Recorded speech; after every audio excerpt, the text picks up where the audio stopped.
There have been times when I overcomplicated this process by getting stuck in the question and learning mode. My goal is to inspire you all to stop asking questions, stop doubting yourself, and start creating the life you want.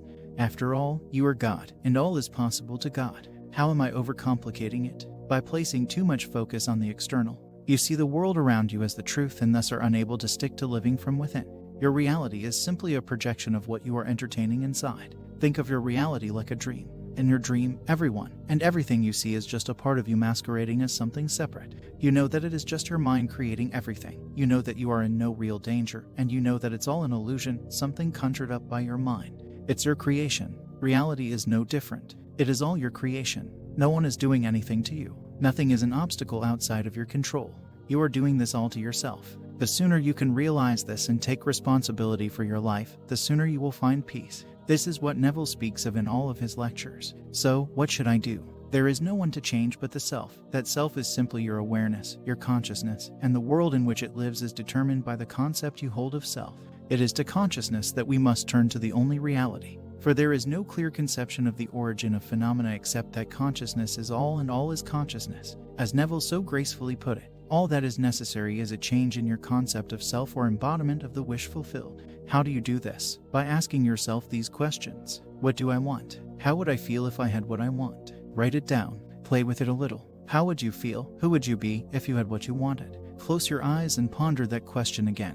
How would I feel? Who would I be if I had what I wanted? Did you feel that? Did your body relax ever so slightly? Did you get an image in your head or a feeling in your body? That's your shifting state. It's truly that simple. What if I didn't feel anything? This is where persistence and practice come in. Sometimes it won't be a noticeable shift, so practice getting in tune with your body. Notice how you are thinking on a daily basis. Notice how you are feeling. When you are sitting still, how do you feel? When you are running errands, how do you feel? When you wake up in the morning, how do you feel? Getting connected to your body is a great way to help gauge who you are being. This is why I also suggest meditation. We can get so used to the autopilot that we are unaware of how we are showing up and how that is affecting us. It's time to make your desired state your autopilot so you can manifest what you want. What about techniques? Which one works? They all work if you want them to work. You don't need techniques to manifest. You've been manifesting your whole life without them. The purpose of techniques is to help you get into the feeling state, the wish fulfilled. If you find a technique that helps you get into the feeling state, then great. Just please stop jumping from technique to technique, from coach to coach, from video to video, post to post looking for the secret. The secret is you. Neville's technique was SATS.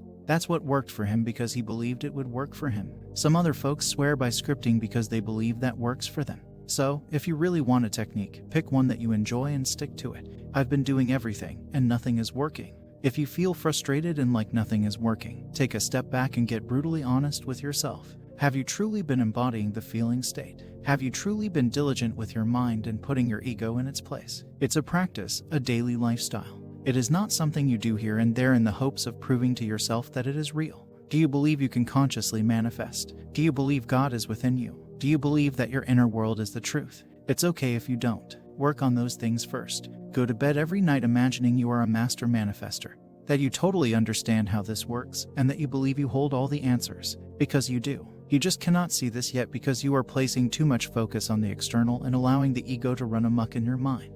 If you are feeling desperate or longing for your desire, you have given up your power. Your emotional stability is the most important part of conscious manifestation, is it not? You want this thing because you believe this thing will bring you peace. This thought is an ego thought and therefore not true. Only you can bring you peace, love, happiness, whatever it is you want to feel. No one and nothing can bring you happiness. Once you can accept that you are responsible for your inner and outer world, you will consistently find peace, and your conscious manifestations will flow through easier. That's because you now trust God and understand that the law cannot fail and therefore you cannot fail. In conclusion, you are the only cause. If you want something, simply ask yourself, how would I feel if this thing was already here? And allow God to speak to you. If you notice you are no longer in that feeling state, don't get upset or ask questions or doubt yourself. Simply congratulate yourself for noticing and get back into the state. Manifestation should be fun, not frustrating. Above all else, your emotional stability is the most important. So be gentle with yourself, allow yourself to feel your emotions, and remind yourself every day of your power.